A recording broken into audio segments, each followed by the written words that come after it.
By election ticket ಬಿಕ್ಕಟ್ಟು ಎದುರಾಗಿದೆ. ದಾವಣಗೆರೆ ದಕ್ಷಿಣ ಕ್ಷೇತ್ರದ ಅಭ್ಯರ್ಥಿ ಆಯ್ಕೆ ಇನ್ನೂ ಕೂಡ ಕಗ್ಗಂಟಾಗಿರೋದು.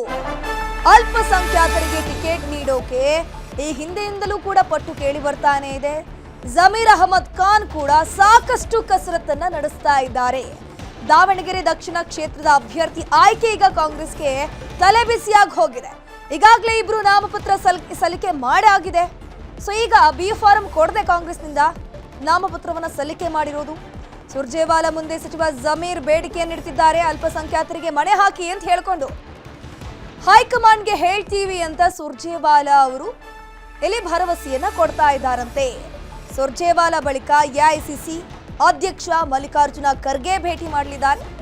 ಸದಾಶಿವನಗರದಲ್ಲಿರುವಂತಹ ಖರ್ಗೆ ನಿವಾಸದಲ್ಲಿ ಭೇಟಿ ಮಾಡಿದ್ದಾರೆ. ಸಚಿವ ಜಮೀರ್ ನೇತೃತ್ವದಲ್ಲಿ ನಿಯೋಗ ಭೇಟಿಯಾಗಿದೆ. ಅಲ್ಪಸಂಖ್ಯಾತರ ನಿಯೋಗ ಬಂದು ಮಲ್ಲಿಕಾರ್ಜುನ ಖರ್ಗೆ ಅವರನ್ನ ಭೇಟಿಯಾಗಿದ್ದಾರೆ. ಅಲ್ಪಸಂಖ್ಯಾತ ಆಕಾಂಕ್ಷಿಗಳ ಪಟ್ಟಿ ಖರ್ಗೆಗೆ ಸಲ್ಲಿಕೆ ಮಾಡಲಾಗಿದೆ. ಆ ಕ್ಷೇತ್ರದಲ್ಲಿ ಒಂದು 2-3 ಜನರು ಅಲ್ಪಸಂಖ್ಯಾತರು ಆಕಾಂಕ್ಷಿಗಳಿದ್ದಾರೆ. ಅದರಲ್ಲೊಬ್ಬರು ಈಗಾಗಲೇ ನಾಮಪತ್ರ ಸಲ್ಲಿಕೆ ಮಾಡಾಗಿದೆ. ಸಮರ್ಥ್ ಹಾಗೆಯೇ ಇನ್ನೊಬ್ಬ ಅಲ್ಪಸಂಖ್ಯಾತ ಮುಖಂಡ ಕೂಡ ಈಗಾಗಲೇ ನಾಮಪತ್ರ ಸಲ್ಲಿಕೆ ಮಾಡಿರೋದು. ಸೊ ಹಾಗಾಗಿ ಈ ಕಾಂಗ್ರೆಸ್ನಲ್ಲಿ ಬೈ ಎಲೆಕ್ಷನ್ ಅಲ್ಲಿ ದಾವಣಗೆರೆಗೆ ಟಿಕೆಟ್ ಹಂಚಿಕೆ ಮಾಡುವಂತ ವಿಚಾರದಲ್ಲಿ ಭಾರೀ ಕಗ್ಗಂಟು ಉಂಟಾಗಿದೆ. ಯಾಕಂದ್ರೆ ಸಮರ್ಥ್ ಇನ್ ಕೇಸ್ ಏನಾದ್ರೂ ನಾವು ಟಿಕೆಟ್ ಅನ್ನ ಕೊಟ್ಟರು ಕೂಡ ಇಲ್ಲಿ ಅಲ್ಪಸಂಖ್ಯಾತರ ವೋಟ್ ಡೈವರ್ಟ್ ಆಗತ್ತೆ ಅಂತ ಹೇಳ್ಕೊಂಡು ಅಲ್ಲಿನ ಮುಸ್ಲಿಂ ನಾಯಕರು ಈಗಾಗಲೇ ಖಡಕ್ ಆಗಿ ವಾರ್ನಿಂಗ್ ಅನ್ನ ಕೊಟ್ಟಿದ್ದಾರೆ. ನೀವು ಅಲ್ಪಸಂಖ್ಯಾತರಿಗೆ ಮಣೆ ಹಾಕ್ಲೇಬೇಕು, ಟಿಕೆಟ್ ಅನ್ನ ಕೊಡ್ಲೇಬೇಕು. ಇನ್ ಕೇಸ್ ನೀವೇನಾದ್ರೂ ಕೊಟ್ಟಿಲ್ಲ ಅಂತಂದ್ರೆ ಪಕ್ಷೇತರವಾಗಿ ಸ್ಪರ್ಧೆ ಮಾಡುವಂತ ಚಾನ್ಸಸ್ ಜಾಸ್ತಿ ಇದೆ. ಬಂಡಾಯ ಹೋಗುವಂಥದ್ದು ಇಲ್ವೇ ಇಲ್ಲ. ಬದಲಾಗಿ ಪಕ್ಷೇತರವಾಗಿ ನಿಂತರೂ ಕೂಡ ಅಲ್ಲಿ ಮತ ಡಿವೈಡ್ ಆಗುವಂತ ಚಾನ್ಸಸ್ ಜಾಸ್ತಿ ಆಗಿರುತ್ತೆ. ಎಲ್ಲ ಸಭೆ ಮಾಡಿದ್ದೀವಿ, ಎಲ್ಲರ ಅಭಿಪ್ರಾಯ ಕೇಳಿದ್ದೀವಿ. ಈಗ ನಾನು ಚೀಫ್ ಮಿನಿಸ್ಟ್ರು, ನಮ್ಮ ಜನರಲ್ ಸೆಕ್ರೆಟರಿ ಈಗ ಮೀಟಿಂಗ್ ಮಾಡ್ತಾ ಇದ್ದೀವಿ. ಈಗ ಹೋಗ್ತಾ ಇದ್ದೀನಿ ನಾನು ಅದಕ್ಕೆ. ಸೊ ಲಿಸ್ಟ್ನ ಡೆಲ್ಲಿ ಕಳಿಸ್ಕೊಡ್ತೀವಿ. ನಮ್ಮ ಅಭಿಪ್ರಾಯ ತಿಳಿಸ್ತೀವಿ. ಎಲ್ಲರ ಅಭಿಪ್ರಾಯನೂ ತೆಗೆದುಕೊಂಡಿದ್ದೀವಿ. ಎಲ್ಲರೂ ಕೂಡ ಒಮ್ಮತದಿಂದ ಯಾರೇ ಪಾರ್ಟಿ ಕೊಟ್ಟರು ಎಲ್ಲರೂ ಸೇರಿ ಒಗ್ಗಟ್ಟಿನಿಂದ ಕೆಲಸ ಮಾಡ್ತೀವಿ ಅಂತ ಹೇಳಿದ್ದಾರೆ.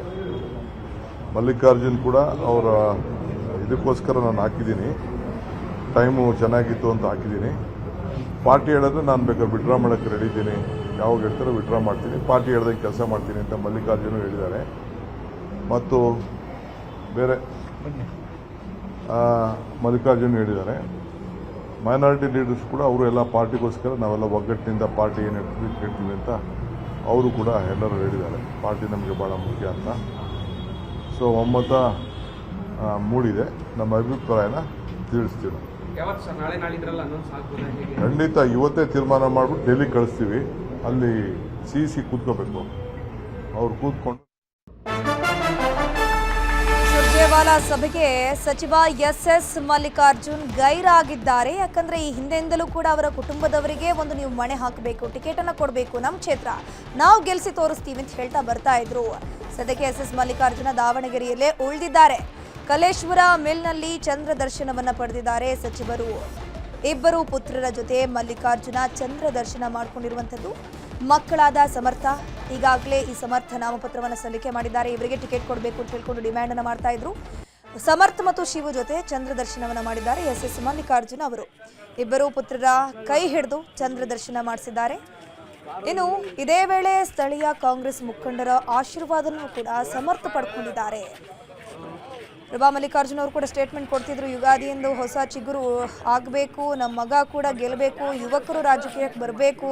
ಸೊ ನಮ್ಮ ಮಗನೂ ಕೂಡ ರಾಜಕೀಯಕ್ಕೆ ಬರ್ತಾನೆ, ಎಲ್ಲರ ಆಶೀರ್ವಾದ ಕೂಡ ಆತನ ಮೇಲಿದೆ, ಗೆದ್ದೇ ಗೆಲ್ತೀವಿ ಅನ್ನೋಂಥ ವಿಶ್ವಾಸ ನಮ್ಮ ಜೊತೆ ಇದೆ ಅಂತ ಹೇಳ್ಕೊಂಡು ಪ್ರಭಾ ಮಲ್ಲಿಕಾರ್ಜುನ್ ಕೂಡ ಹೇಳಿದ್ರು. ಇವತ್ತು ಸುರ್ಜೇವಾಲಾ ಅವರ ನೇತೃತ್ವದಲ್ಲಿ ಕೆಪಿಸಿಸಿ ಅಧ್ಯಕ್ಷರ ಮುಂದಾಳತ್ವದಲ್ಲಿ ಸಭೆ ನಡೀತಾ ಇತ್ತು.